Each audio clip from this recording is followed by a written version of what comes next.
दोस्तों, मेरे चैनल सत्य की बातें को सब्सक्राइब करें और बेल आइकन को दबाना ना भूलें ताकि आपको मेरी नई वीडियोज़ की नोटिफिकेशन मिलती रहे। दोस्तों, साहेब बंदगी। दोस्तों, एक किसान अपने खेत में चावल के बीज बोता है और देखता है कि कुछ समय बाद ही उसके खेत में चावलों की फसल लहला रही है। पर आपने कभी सोचा कि ऐसा क्यों हुआ?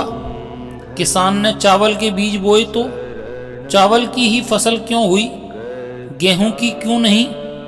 तो इसका सीधा सा जवाब यह है कि यही प्रकृति का खेल है कि जो हम बोएंगे वही हम पाएंगे, चाहे वह फसल हो या कर्म। अगर आप दुख के बीज बोते हो तो आप दुख ही पाते हो, और अगर सुख के बीज बोते हो तो आप सुख ही पाते हो। बुद्ध ने इसी को कर्म का सिद्धांत कहा है। बुद्ध कहते हैं कि आपने संसार को जो दिया है वही लौटकर कई गुना होकर ब्याज के साथ आपको वापस मिलेगा। यही प्रकृति का नियम है। कर्म किसी के भी सगे नहीं होते, चाहे वह राजा हो या फकीर।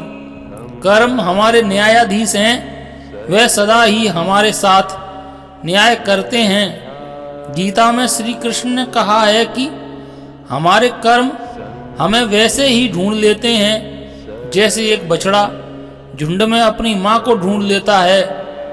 बुद्ध कहते हैं कर्म हमारी परछाई की तरह होते हैं। हम जहाँ जहाँ भी जाएंगे वह हमारे साथ ही चलेंगे। बुद्ध कहते हैं अगर तुम दुखी हो तो तुमने किसी को दुख देना चाहा था या दुख दिया होगा, अन्यथा तुम दुखी नहीं हो सकते थे। तुम पीड़ित हो, परेशान हो, चिंताग्रस्त हो, संताप से भरे हो, चैन खो गया है, शांति खो गई है, और अगर जीवन की प्रफुल्लता खो गई है तो जरूर यही तुमने जीवन के साथ किया है।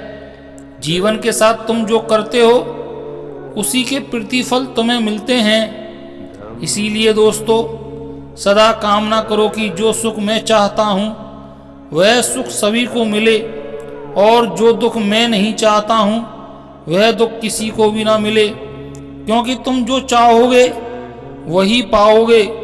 बुद्ध आगे कहते हैं कि तुम्हारे मन में अगर किसी को भी दुख देने का जरा सा भी भाव है तो तुम अपने लिए बीज बो रहे हो, क्योंकि तुम्हारे मन में जो दुख देने का बीज है वह तुम्हारे ही मन की भूमि में गिरेगा, किसी दूसरे के मन की भूमि में नहीं गिर सकता।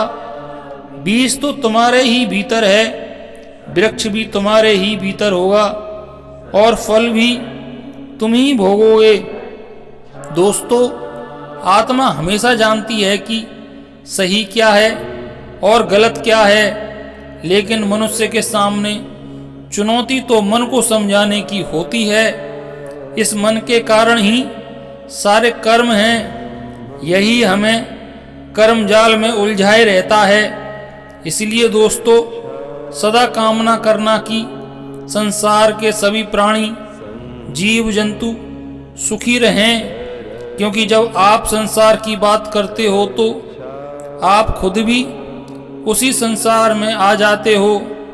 दोस्तों, मेरी यह बात सदा याद रखना कि कर्म कभी भी किसी के सगे नहीं होते हैं। साहेब बंदगी। नमो बुद्धाय। धन्यवाद।